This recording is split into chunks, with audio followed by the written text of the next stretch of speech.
પ્રેમ સિવાય કમાય એવું નથી, કારણ કે એ પૈસાથી રીઝે એમ નથી, કોઈ ધન દોલત એના કહે છે રીઝે એમ નથી, એટલે એને પ્રેમથી રીઝે.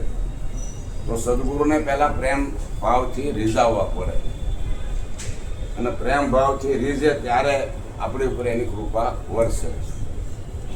અને સદગુરુની કૃપા વર્ષા પછી જે આપણને કંઈ આપ્યું હોય, કંઈક લક્ષ્ય આપ્યું હોય કે કંઈ શાન બતાવ્યું હોય, તો એના ઉપર પાછું આપણે અટલ ઊભું રહેવું પડે. તો એના ઉપર ગુરુ મહારાજે આપણને નિશાન બતાવ્યું છે કે શાન બતાવી, લક્ષ્ય બતાવ્યું, પણ એના ઉપર આપણે ઊભા ન રહી તો એ કાંઈ કામનું નથી.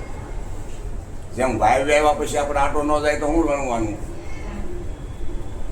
એટલે એની પાછળ જે એની માવજત થાય તો એ માવજત બધી કરવી પડે.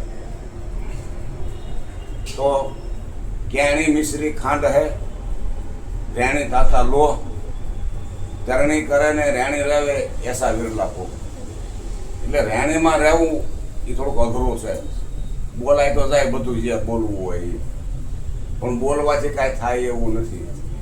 જેમ ગોળ ગોળ કે જે કાંઈ ગોળ્યું મોટું થાય નહીં, થાય તો ખાઈ તારે ગોળ્યું મોટું થાય, એમ રેણીમાં રહેવું પડે. તો વાણી અને વર્તન જીવનમાં એ બી એક હોવું જોઈએ. વાણી અને વર્તન જીવનમાં એક થાય તો જીત થાય, નહીતર જીત થાય એવી નથી. આપણે ગમે એટલી મહેનત કરી બાકી,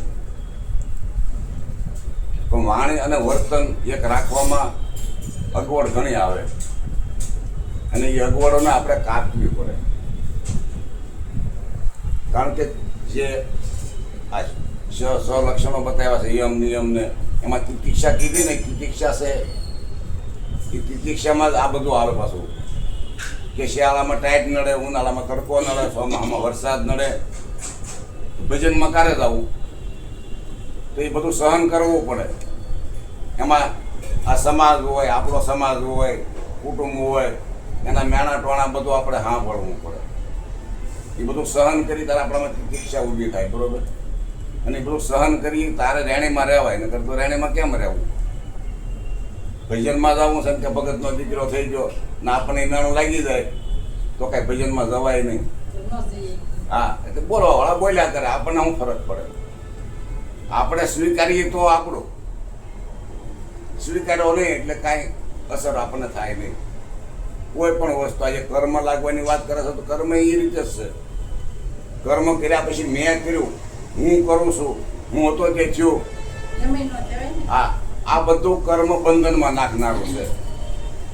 પણ જે આપણે ભાઈ જે કર્મ આવ્યો છે આપણે કરી નાખો, બસ વાર્તા પૂરી થઈ જાય. આપણે માલિક નથી થયા એટલે આપણે એના બંધનમાં આવી નહીં. માલિક કોઈ પણ જગ્યાએ થાય એટલે આપણે બંધનમાં આવી, અને બંધનમાં આવ્યા એટલે ભોગવવું પડે.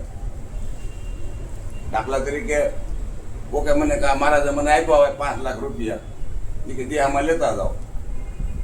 લઈને મેં નાખી થેલી માળેમાં, વડોદરા પહોંચ્યા, ચેકિંગ આવ્યું કે ભાઈ આ થેલી કોની છે. હવે જો હું માલિક થાઉં તો હું હલવાઉં ને, માલિક થાવ એટલે જેલમાં જાઉં ને ક્યાંથી લાવ્યો આ રૂપિયા? હાલો, પણ હું માલિક ન થાઉં તો પૈસા તો મારા જ નતા, મારે હું.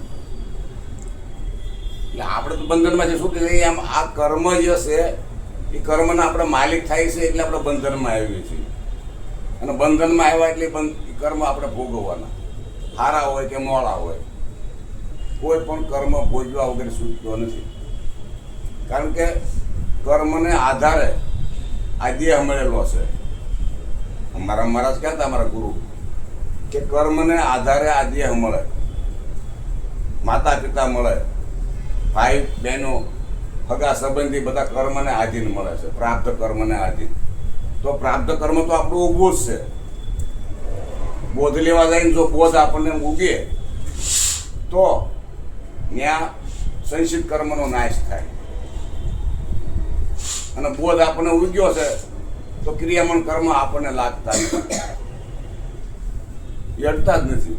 અને પ્રાપ્ત છે એ ભોગવવા જ પડશે, પણ પ્રાપ્તને ત્યાગીને ભોગવો. પ્રાપ્ત કર્મ ભોગવવાના છે પણ ત્યાગીને ભોગવો એટલે આપણને કોઈ અસર કરતા નથી. નવું કર્મ આપણું બંધાય નહીં. આપણી ફરજમાં જે આવે એ કર્મ બધું આપણે કરવું જ પડશે અને એ ત્યાગીને ભોગવો. આ રીતે તમે ભક્તિમાં આમ ખરા પાર નીકળો તો ગુરુ મહારાજની કૃપા આપણી ઉપર કંઈક થાય અને ગુરુ મહારાજની કૃપા થયા પછી એની વૃષ્ટિ આપણા ઉપર થાય, કૃપા દ્રષ્ટિ થાય. આજે 5-10 માણામાં આપણે બોલીએ હોય તો બોલાય એવું છે, નકર બોલાય એવું નથી. ગુરુ મહારાજની દયા હોય તો જ બોલીએ, નકર બોલાય નહીં.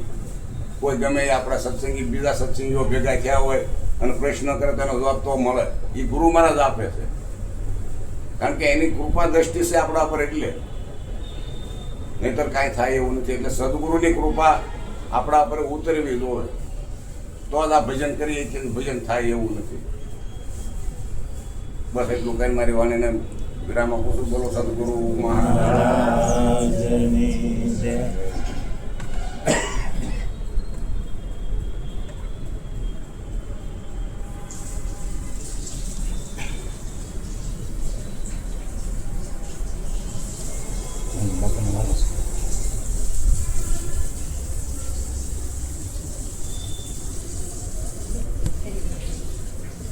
એટલું તો નમો એટલે તમારી સુવિધા છે ફોનને તમારી બાજુ નમાવો.